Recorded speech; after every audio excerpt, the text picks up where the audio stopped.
Good afternoon, everybody. It's great to see you all, and I'm putting "see" in quotes, but it's really wonderful to have you with us again. Welcome to the 16th program in this America at a Crossroads series. A very special welcome to new members of our audience, and I'd like to especially welcome former Senator Barbara Boxer, who I know is with us tonight. Very special person indeed. Tonight, we are excited to welcome the beloved Congresswoman Karen Bass, as well as the very special and dynamic Professor Laurie Levenson. This America at a Crossroads series is jointly presented by Jews United for Democracy and Justice and Community Advocates, Inc., two organizations dedicated to preserving our democracy. I welcome you on behalf of the leadership of both organizations, Mel Levine, Zev Yaroslavsky, David Lehrer, Caroline Kelly, Rabbi Ken Chasen, and myself. Our plan was to go dark for the last 2 weeks of August in deference to the Democratic and Republican conventions, but of course there have been changes related to COVID, and those programs are only going to be from the convention from 6 to 8 in the evening. So we are excited to announce that we've added 2 great programs for the next 2 weeks, and that you'll be able to register for them right after tonight's program. Next week on August 19th, renowned civil rights lawyer and activist, formerly of the NAACP, Connie Rice, and former LAPD chief and NYPD Commissioner Bill Bratton will be joining us, talking on the topic of America's racial reckoning, from cops to elections. Is it for real? And then the following week, we will hear from Ben Jealous, formerly of the NAACP and currently president of People for the American Way, together with Ambassador Rabbi David Saperstein, who will address the topic of voter suppression, protecting the vote in the era of Trump, a very critical issue this year. And we now have a full schedule for October, which you've got to stay on to the very end of the program, because David Lehrer will announce some very exciting upcoming programs. Just to let you know, every single Wednesday between 5 and 6, LA time between now and Election Day, as well as the Sunday before Election Day. You better keep your calendars free because we're going to be here. Thank you to our co-sponsors, Valley Beth Shalom, Temple Israel of Hollywood, IKAR, Stephen Wise Temple, The Forward, Jewish Center for Justice, Temple Beth Am, LA Museum of the Holocaust, and Temple Isaiah. Thanks for your partnership. And thanks to all of you in the audience who have sent wonderful donations and really nice notes. We appreciate it. Before I hand off the program to the very honorable former Congressman Mel Levine, and because both Zev Yaroslavsky and I cut our teeth as activists in the Soviet Jewry movement, I wanted to take note of the fact that today, August 12th, is the 68th anniversary of the Night of the Murdered Poets. On this date, 68 years ago, Joseph Stalin ordered the execution of Yiddish poets, writers, and cultural and political figures in the Soviet Union. While most of the great Yiddish poets and writers of the 20th century were murdered in the Holocaust, on August 12, 1952, 13 Jews were murdered, including the last remaining of the greatest Yiddish poets and writers, were executed in the cells of the Lubyanka prison in Moscow. The framed defendants, who had falsely been accused of espionage and treason, endured years of imprisonment, tortures, beatings, and interrogations, and were ultimately murdered on August 12, 1952. The day has since been memorialized as the Night of the Murdered Poets. In 1955, following Stalin's death, the Military Collegium of the Supreme Court of the USSR determined that there was no substance to the charges against the executed defendants. Judge and CAI, community advocates, work to preserve democracy, fight against authoritarianism, and combat hate and racism. In that spirit, and because it is August 12th, the Night of the Murdered Poets, we dedicate tonight's program to the memory of these 13 human beings killed simply because they were Jewish poets and writers. May their memory shine a light on the dangers of government-sponsored and government-encouraged racism and hate. Now, I would like to introduce the acclaimed former congressman and a member of our judge executive leadership team, Mel Levine, to welcome our speakers tonight. Thank you so much, Janice, on that somber note. I want to begin by thanking Janice and David Lehrer for their extraordinary leadership. Zev and I basically ride on their coattails as they work very hard regularly to put these events together. We're very, very fortunate that our foursome has two such dynamic leaders as Janice and David. I also want to announce, just to remove a little bit of the suspense about October, that on October 28th, we just learned that David Axelrod will be joining us. David, as most of you know, I'm sure, was the chief strategist during the Obama campaign and the senior advisor to President Obama. And we're very eager to hear what he has to say only a few days before the election. Tonight, we're thrilled to welcome Congresswoman Karen Bass. In the past few weeks, all of America, for the first time, heard quite a bit about Karen Bass. But we in Los Angeles have known what a gem she is for years. As a member of the California Assembly, her colleagues elected her Speaker of the Assembly at a particularly critical time. And during that time, her deft leadership was essential in rescuing California's economy from its greatest financial crisis since the Great Depression, at least until now. And in Congress, she quickly gained the respect of her colleagues due to her judgment, her temperament, just plain hard work, and her legislative skill. Some of that legislative skill, I believe, carried over from her years as a community organizer. Karen chairs the Africa Subcommittee and is the House leader on U.S. policy toward Africa. She was elected by her colleagues as chair of the Black Caucus, and in that capacity, she was the lead author of the all-important, far-reaching George Floyd justice and policing legislation, which was enacted by the House and sits on Senator McConnell's desk. She is also passionate about foster youth, and she chairs the Congressional Caucus on Adoption. We're also very, very pleased to have Laurie Levenson here to interview Congresswoman Bass. Laurie Levenson is a beloved professor of criminal law and procedure at Loyola Law School, where she leads the Project for the Innocents, a program which seeks the exoneration of the wrongfully convicted. With her students, Professor Levenson has not only brought justice to the wrongfully convicted, but she has also inspired hundreds of her students to pursue the path of public interest law. Laurie is a frequent commentator on various news outlets and is an active participant in Jewish and civic life in Los Angeles. So I turn it over to Laurie to interview Congresswoman Bass. Laurie? Thank you, Mel, and thank you to everybody who helped organize that and to everybody who's joining us. I'm really excited and proud to have this opportunity to interview my congressperson, my representative, because I'm in your district, Congresswoman Karen Bass. As she was introduced, she's really a leader for our time. The accolades that she's received, being called smart, a woman of action, honest, committed, a civil rights leader, and as Dolores Huerta said, a uniter, a builder.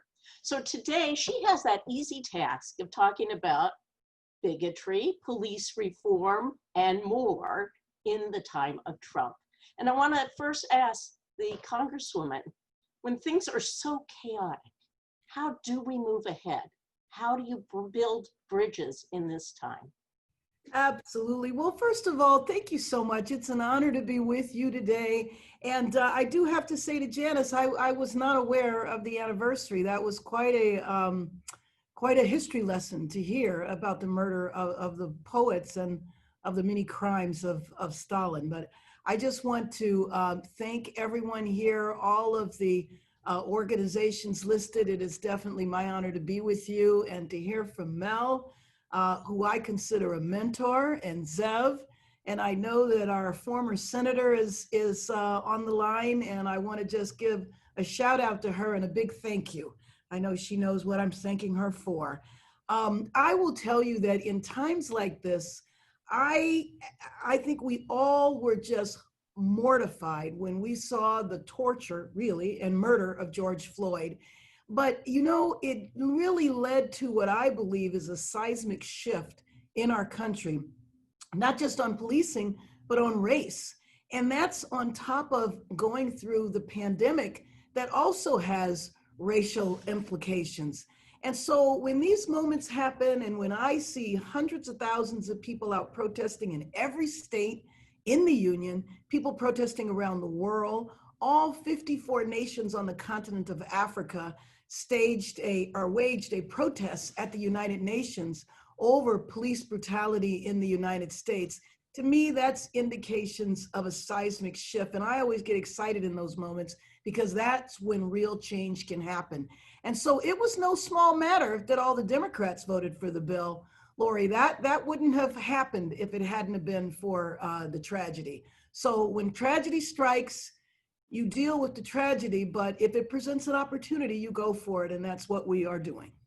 Representative, we hear people say we've been through this before. And indeed in Los Angeles, we have back in '65 with the Watts uprising, and then again with the Rodney King case. Do you see this as different? And if so, why? I think it is profoundly different. I really do. And you know, you know this because we all experienced this together. When Rodney King happened, you know, I said, finally we'll be believed, because we had been protesting police abuse, well, I had personally, for 20 years before Rodney King. And with Daryl Gates as our police chief, no one ever believed when we talked about what had happened. Well, it was finally on videotape. And then we know what the outcome of that was. Well, when the invention of cell phone cameras, we've seen murder after murder after murder. But every time people would say, well, I don't really know what happened before the tape went on, and I don't really know who this person was. But 8 minutes and 50 seconds, it was just not even up for dispute. And that officer, when he was killing George Floyd, was looking at the camera with his hand in his pocket with complete impunity.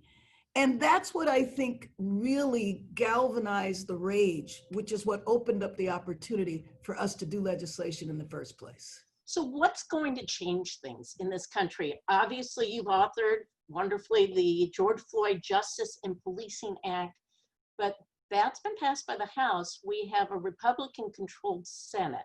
I'd like to find out a couple things. First, the details of the act. Sure. As I understand it, it deals with qualified immunity, the standards for prosecuting police officers, getting rid of chokeholds. That's the legal angle, but then there's the political angle. How do we move this forward? Sure. I think a couple of things to add on to what you said. You know, without this legislation, as you know, it is difficult to fire, sue, or prosecute an officer. And that's why that officer was so bold. And so the qualified immunity is what makes it almost impossible to sue a police officer. And then the way you have to determine whether or not the officer killed someone, it was in their mind to do it, or whether they were just reckless. We lowered the standard to prosecute to reckless. Doesn't matter what's in your mind if you're reckless. And so we also are providing standards for policing. So just think, you know, the person that does your hair has to be accredited, has to have a license, but a police officer does not, which is why you have in some cities chokeholds are okay, in other cities they're not. This part of the bill, the police officers like, because they want to raise the standards as well. And then in addition, we're providing grants to communities so communities can re-envision public safety, because, you know, that's part of the cry as well. We have divested from our cities.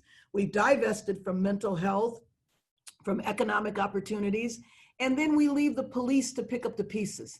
And I know you've never met a police officer that said, I became a police officer so I could deal with drug addiction. I became a police officer so I could deal with homelessness. That's not why they became officers. But what we do, when we don't take care of the social problems, we leave it to the police to take care of. And so we want to begin to change that. A couple of follow-ups on that. I think some of the viewers may not understand what qualified immunity is all about and why officers can hide behind that. And what are your thoughts on that? Sure. Well, qualified immunity basically makes it almost impossible to sue a police officer. You really have to go through finding a case that's exactly like the one that is yours, which is virtually impossible to do. And so these cases really never get anywhere. And so what we are doing in the bill is we're taking that immunity status away so that an officer can be sued. But I will tell you, one of the things that I found so interesting and why I say it was a seismic shift, aside from the fact that all the Democrats voted for the bill, we even got 3 Republicans, and those 3 Republicans voted for the bill 2 days after Trump tweeted. Now, you know, when Trump tweets, they sit up straight and do whatever he says. So they voted anyway. But all through the process, through our hearings, through the voting and all of that, my Republican colleagues kept coming up to me afterwards going, you know, I really think we could do something here. I'd really like to do something. And in their debates, they talked about everything under the sun but the bill. So when I saw that happening, to me, that indicated that maybe there's some Republican support.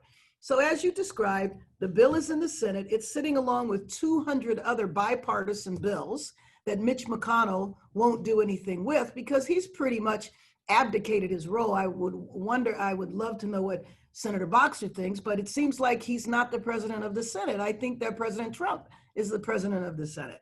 And so, but when you do have Republicans that are interested, so Senator Scott introduced a bill. That bill was so bad, it was so superficial that the Democrats in the Senate did not allow it to go forward.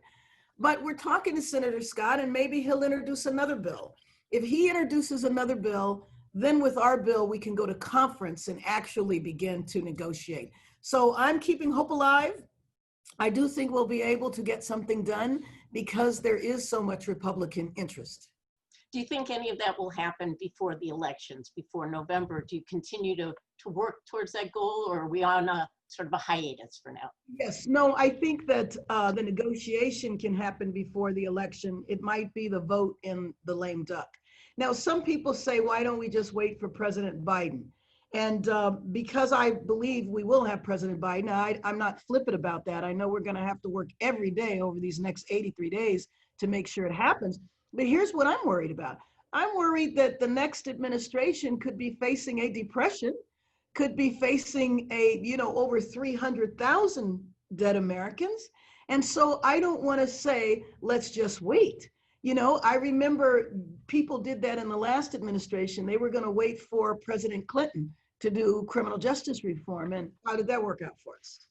You know, people are still taking to the streets Yes. in Portland and Seattle. And I'm wondering your view on that, and especially the administration's response of sending in federal agents and what happened then. Well, I think the administration is using it as an excuse. You know, our president wants to be an authoritarian leader, except for he doesn't want to lead around COVID. I mean, he could use his authoritarian impulses and protect the American people, but for some reason that's not important enough. But you know what I actually believe, this is a little crazy, but I think they're doing part of what they're doing because it's footage. It's footage for commercials. It's footage for campaign commercials. To send out the troops like that, where you have people who you don't even know who it is that's pulling you off the street and putting you in a van. I might be missing something, but does that appeal to people, to see people who are in camouflage with no names, grabbing people off the street? Is that some strategy that will work? What they did in our last hearing, where we had Attorney General Barr come, when it was the Republicans' time to open up the hearing, they played 5 minutes of footage of rioting. That's what gins up their base from their viewpoint. So they play all of the footage of rioting, and then they play the footage of him, leading around law and order. That's the way that is crafted. But I do serve on the Africa subcommittee, and I deal with African countries all the time. And you can just imagine, I don't have a leg to stand on to talk to them about being abusive to protesters exercising their freedom of speech. African leaders that want to change the election date, African leaders that want to suppress the vote. Right now, there is so much to repair. I know that Vice President Biden and Senator Harris will be up for it when they're president and vice president. But just think of the damage that has to be repaired domestically and internationally right now. And one last question on the police reform aspect. You've interacted with police as well. And we've heard the quote, defund police, but you've never advocated for that. What do the police want? Well, I think the police want to be able to do their jobs. I think the police want to be able to go to work and know that they're going to come home alive. And they want basic respect. And I believe that that's right. And that's how we should treat police officers. But the part, I don't say defund the police. What I say is refund the communities. because what's at the heart of that, in my opinion, is the fact that we have divested from communities. I mean, when we shut down the mental institutions, we did it with the commitment that we were going to build community-based health, mental health centers, and we didn't follow through on that commitment. And so we have people who are on the streets or people who get out of control. Now, some people say, well, if there is somebody who's mentally ill and they're violent, what are you going to do? Send in a social worker? Of course not. You're going to send in the police. But the point is that if you took care of that person to begin with, they wouldn't be violent because they would be stabilized. People become violent when they are off their medications or they are destabilized. And if we provided adequate health care, we would be able to prevent a lot of the problems. But instead of doing that, we have no problem funding police, but we need to address the underlying health, social, and economic issues that the police really shouldn't have to deal with. And there's a lot more to racial justice than just the interaction with the police. And in fact, you mentioned healthcare. Do I have this right that you actually got your master's degree from SC in social work while you were in Congress? Yes, I did. You didn't have enough to do.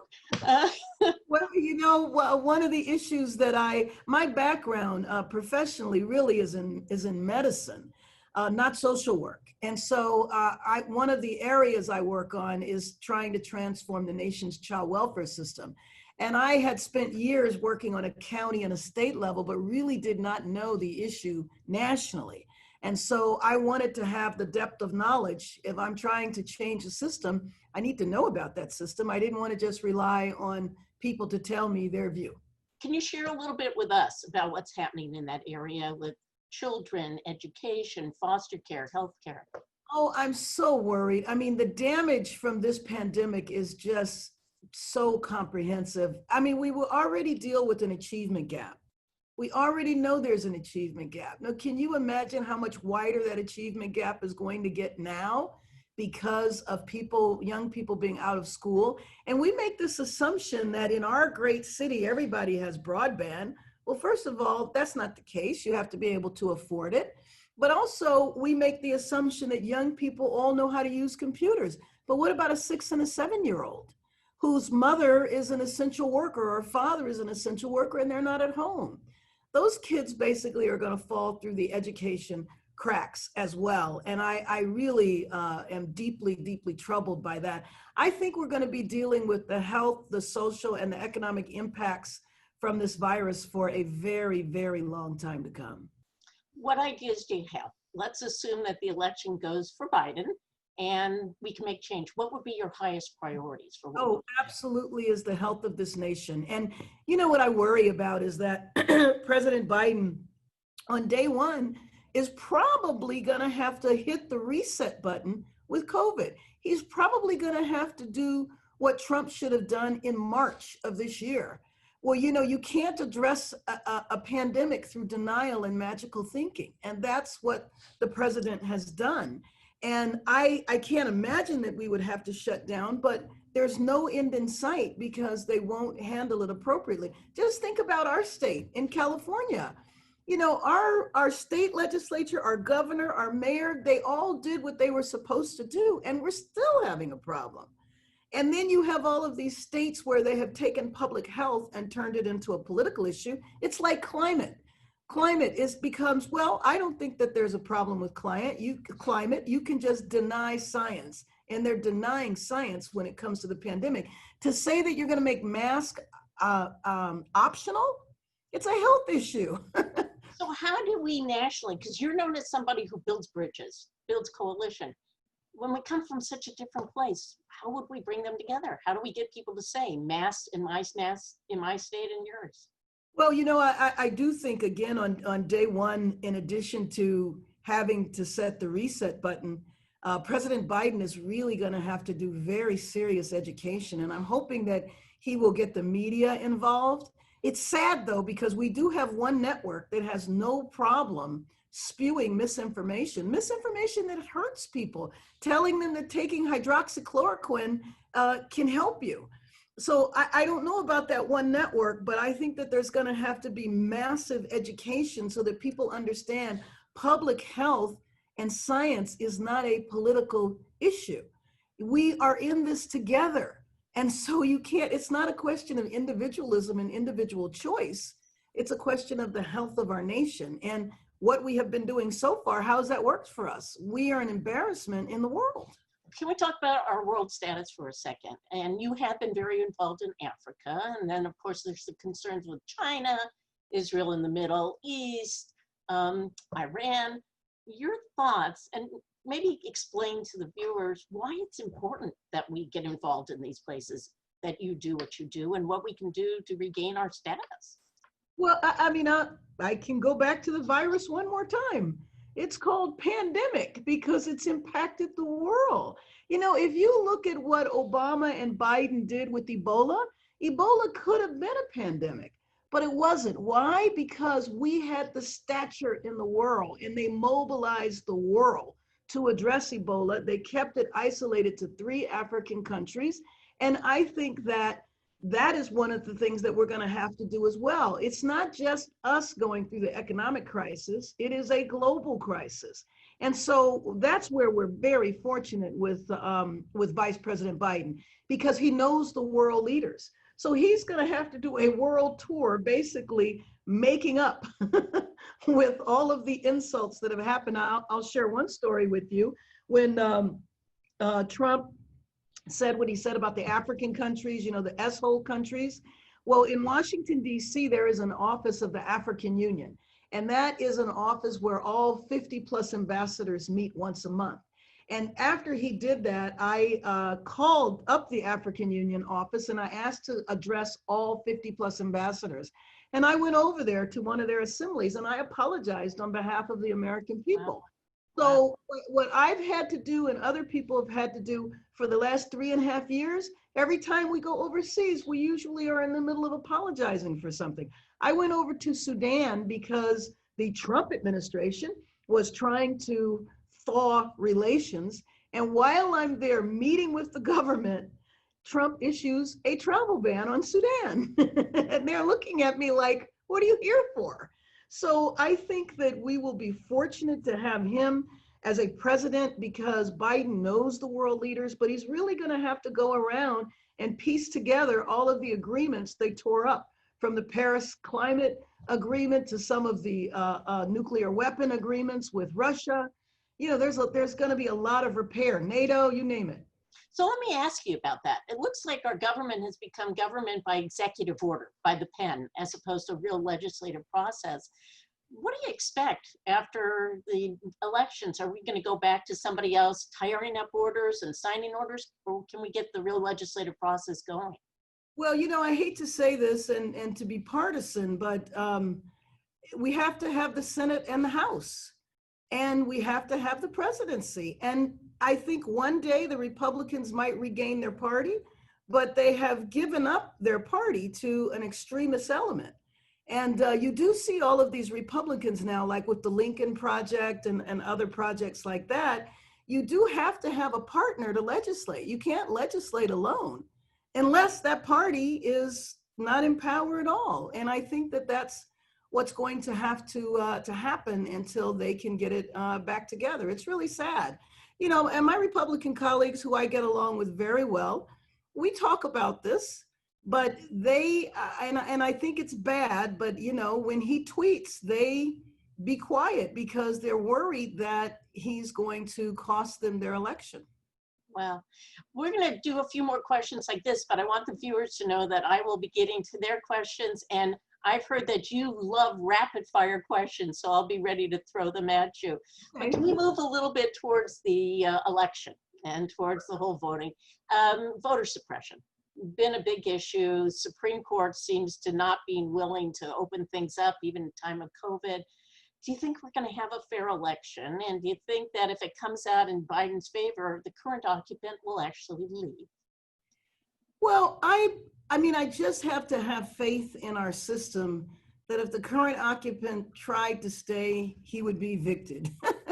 and I say that because the only way for him to stay would be for the military to go along with it. And I just can't believe that that is something that we would see in our country.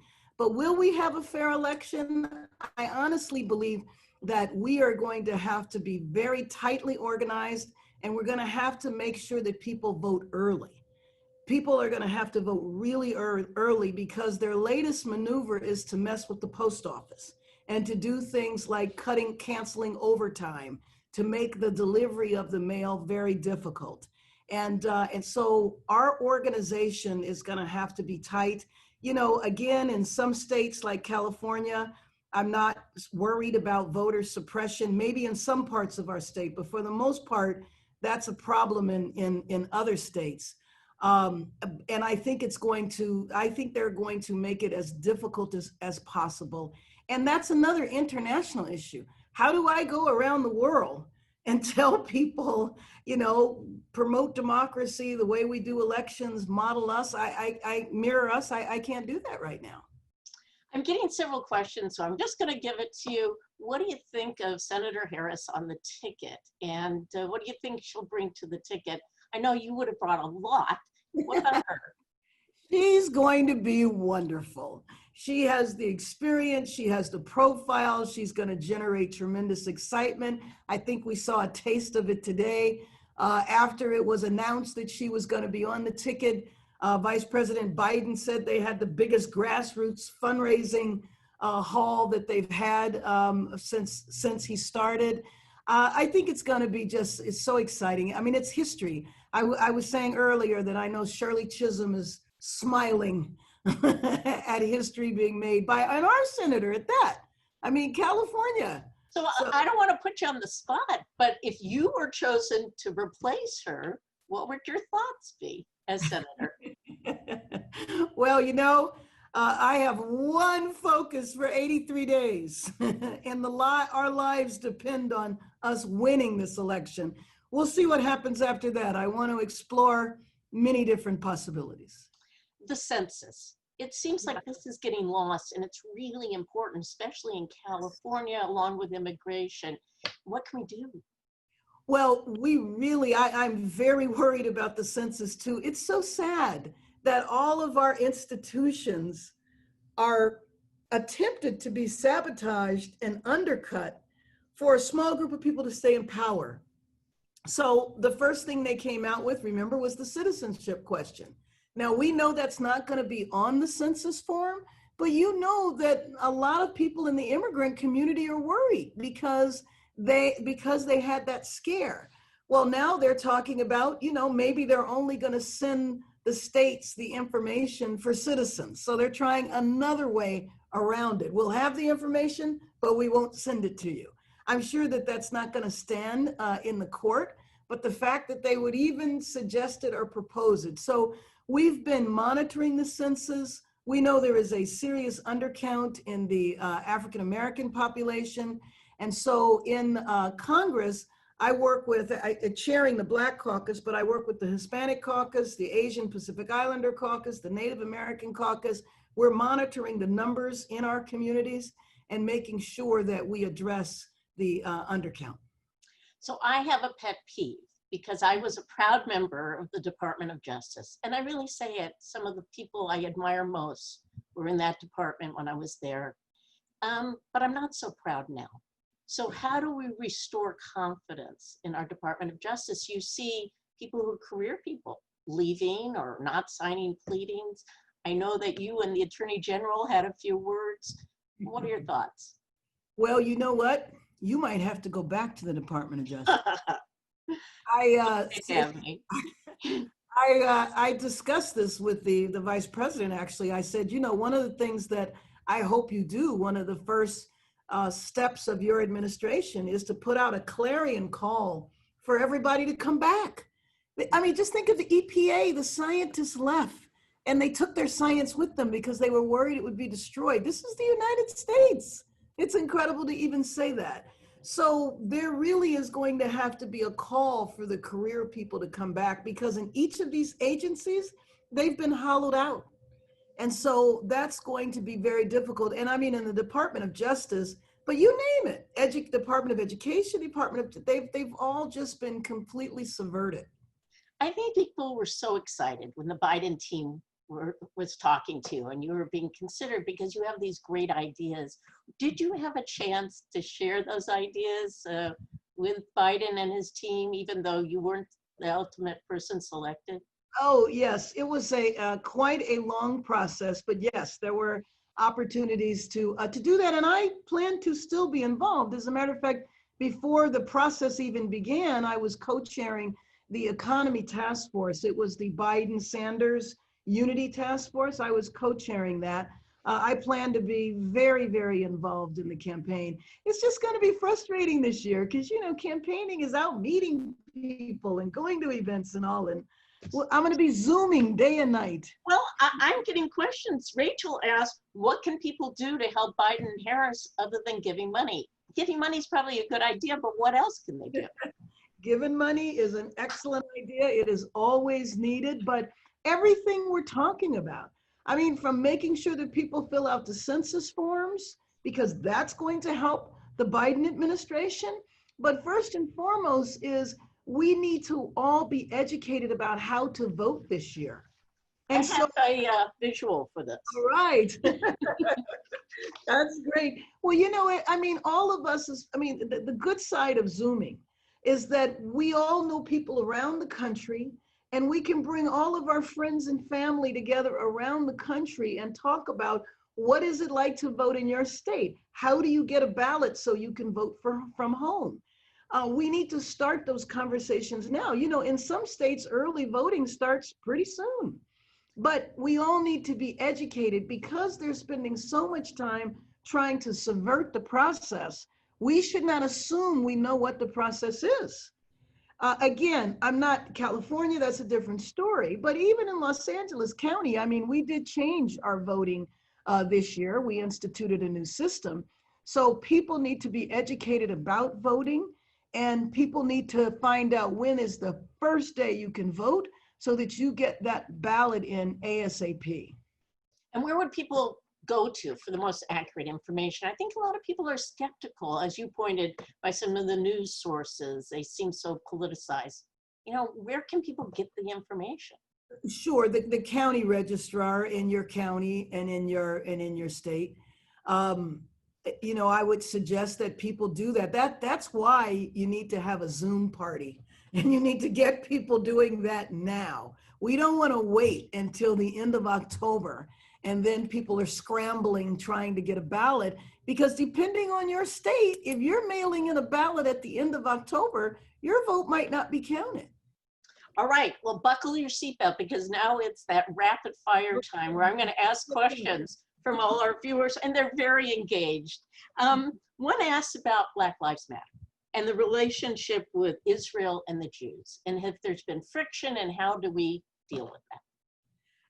Absolutely. And you know, one of the problems with the new organizing that's out there, Black Lives Matter, you know, is not a real tight organization. And so I know that they have a website. I know that on that website, there's very questionable things that people, I mean, I had not looked at it lately, but I think engaging the movement is the most important thing to do. But that's a little difficult when it's vague. So where do you go to see Black Lives Matter in Los Angeles? It's not like they have an office. So it's a tough thing, or you see all kinds of people with Black Lives Matter signs, and I don't know whether they're a part of an actual structure or not. Have you engaged with them on any formal level? Absolutely, the leaders, absolutely. The 3 women that started Black Lives Matter, I know personally, I talked to. But beyond that, you know, who their active membership is, I don't know. But what I do know, and that we all have to do, is to be very strong against anti-Semitism, period. And I say that because, again, it's not like there's a meeting you can go to or an organization you can go to and talk to. When I talk to the leaders, we certainly discuss that. But beyond that, it's very difficult. Well, what can the Jewish community do to be sort of engaged more in the movement? Well, I think, you know, embracing, which the Jewish community already does this, so I'm not saying anything that isn't happening. But, you know, I think that the whole Black Lives Matter movement has raised people's consciousness about systemic racism. And I think one thing that I have said when I've spoken to different Jewish groups, that I think would be extremely helpful because no one understands this better than the Jewish community, and that is the power of symbols. And so the fact that the Confederate statues, are being challenged, and the flags and all of those symbols, and relating to that from the history of the Jewish people, I think could be very, very helpful, so that it's not just about the Confederacy. It's about hate. It's about what it means to have those symbols in your face. When I walk through the Capitol in Statuary Hall, and I see the statues of traitors, because the Confederates were traitors, and what that means, and to see some of my colleagues fight for the Confederacy is tough. Well, and that brings up the question, what are your thoughts? I mean, it kind of boggles my mind that Trump is talking about accepting the nomination at Gettysburg. What do you do? Do you ignore that? Do you respond to it? Is you just feeding into his tweets if you give it attention? Well, I don't think we should. I think we should ignore it, because that's what he said on one day. You know what I mean? He's only knows how to be provocative. And I think that we have no idea where he's going to actually wind up. So let's see when it gets closer. He said he was going to deliver his speech at the White House. And right. Isn't that problematic under the law? Speaker Pelosi informed him he could not do that. It's just like when he came to the State of the Union, he said he was going to come over here and talk, and he didn't realize that she controlled the building. And she invited him to give his State of the Union address from the Oval Office if he wanted to, but he wasn't coming over here until she invited him. So I think that he does things like that, just like he suggests, maybe he's going to cancel the election. You remember he made that suggestion on the same day that the economic reports came out that said that our economy had plunged. And then he puts out, well, maybe I'll change the election. And he's very skillful in terms of changing the news cycle. Right. In fact, Biden today talked about jobs, jobs, jobs. How do we do that? How do we do that? Well, and one of the first things that we need to do, one of those 200 bills, is for infrastructure. It is pretty embarrassing in 2020, United States, richest country in the history of the world, and we have a crumbling infrastructure, bridges falling, and I think that's one thing that we can do. But also in the era of COVID, we need to pass the HEROES Act. We're talking about jobs. People have been losing jobs by the millions. Small businesses predicted to never open up again. This notion that we don't want to give people $600 a week extra in unemployment because it's a disincentive for them to work, without recognition that they don't have jobs to go to. You said that there were 3 congressmen who voted with you on the act. Were there any repercussions? First of all, somebody wants to know who they actually were. And did they suffer any negative repercussions, or are they staying on board to start building something? That's a good question. I don't know, but I do know that at least one of them was retiring. But I don't understand that, because a number of my Republican colleagues are retiring, but they still won't push back and him. And what is that about? You hear the word enabler, or people who just sort of, he does what he does and there's not much I can do about it. I don't remember that in prior. No, and it's just inexcusable. If you're retiring, you have nothing to lose. And some of my colleagues who are retiring, I know that they won't speak out in hopes that they'll have a future career, run for some other office. But some of my colleagues are not running for another office. They're up in age, they're not feeling well, they're battling illnesses. So it's just inexcusable. I do not understand it. When you have conversations with your colleagues, it's wonderful speaking to you. Do we have that level of civility in Washington? Oh, one has a sense, and even through our society, that it's not just politics. We've lost the ability to actually talk to each other. Well, it's especially difficult now because we don't even see each other. But no, I think that the civility is there. Now, there are certainly some exceptions, but for the most part, it is. And I gave you an example. When we were passing the George Floyd Justice and Policing Act. My colleagues were railing in their speeches, right? And then as soon as they'd finish, they'd come over and go, Karen, I really think we can work on this. So some of it is performance. Some of it is, if I get really crazy, maybe they'll maybe I'll have a segment on Fox tonight. I mean, some of it is absolutely playing for, is absolute theatrics. So let me ask you how women, and particularly maybe women of color, change the dynamic within that legislative discussion. And, what extra does it bring? Well, I think women in general change everything in terms of the legislative process. I mean, I feel really bad for my Republican colleagues who are women. There's only 14 of them. Out of 199 Republicans, 14 are women. And so I'm doing legislation right now on women in the criminal justice system. I have a bill about pregnant women who are incarcerated. And I go and I talk to the women and try to get them to co-sponsor the bill. I can't get them to co-sponsor. I can get the men, but I can't get the women.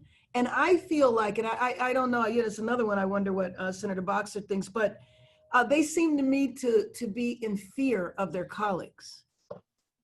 And I think that is really a shame. I mean, one woman, Kathy McMorris Rogers, ran for leadership. Now, there's just one woman in leadership, and they fought her tooth and nail. You would think, at least in a tokenistic way, you would think they would want her to be, nope, they fought her. And what's behind that? There's just such political power still out there by males? Sometimes that they're not even aware of themselves. It's that, if you look at the floor, if you look at C-SPAN and you see the floor of the House, it's completely segregated. Mm-hmm. There's one side of the House that looks like 1950, and there's the other side of the House that looks like 2020. Let's talk a second about social media and particularly these conspiracy theories. I recently heard someone say that, the pandemic was a planned demic. It's all part of a conspiracy. You must hear these things. What do we do? What do you do with that? No, fortunately, I don't hear that. But, that's just a tragedy. That's the kind of madness that kills people, that leads people to believe that, they can go to the parties and they don't have to worry. I mean, one of the things that's happened in the House, and I know you have seen how a number of my Republican colleagues, every now and then there's a Democratic colleague who have COVID now. And I mean, the last guy, Louis Gohmert, who was just diagnosed, and I talked to him because I was asking him if he would put on a mask.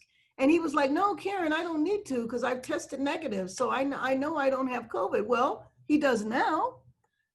That's a level of ignorance that it's hard to believe in this day and age. Well, they do it. They walk around without mask as an act of defiance. And that's what I mean when I said that President Biden is going to have to do tremendous education.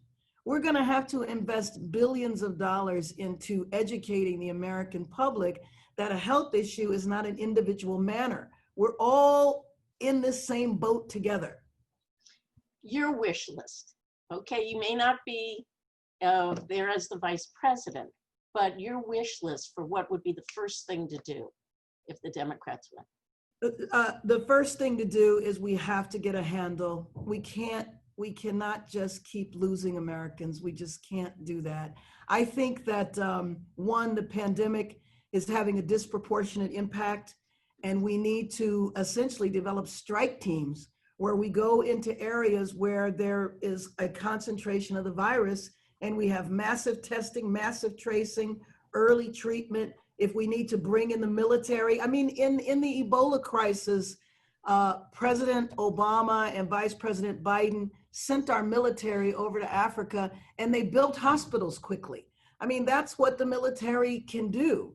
We need to bring in everybody to address this, and it needs to be addressed extremely aggressively. At the same time, there has to be the massive public education campaign, and we have to get the American people the resources they needed. It is shameful that people's unemployment insurance ran out, that literally we're arguing over putting resources into communities for food banks, and they don't want to do that. I guess because they figure if people get hungry enough, they'll be forced to go back to work. Their view of it is to just act like it doesn't exist and have everybody continue their business as normal. And some people will die, some people will get sick, but we'll get through this. What do you say to people who say, well, you know, it should be left to the states because my state is different from your state, and that's our process. Let each state do it. A virus doesn't acknowledge borders. You know, so it makes no sense. Again, it is profound ignorance to not understand basic health.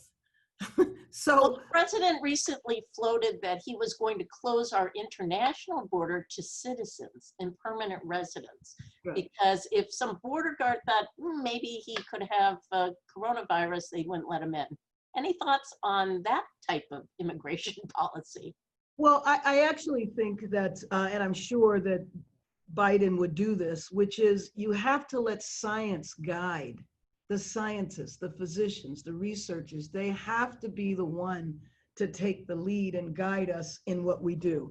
You know, the other thing that I think that has to be dealt with that is just a horrible thing that happened on all of our watch, and that is the caging of children.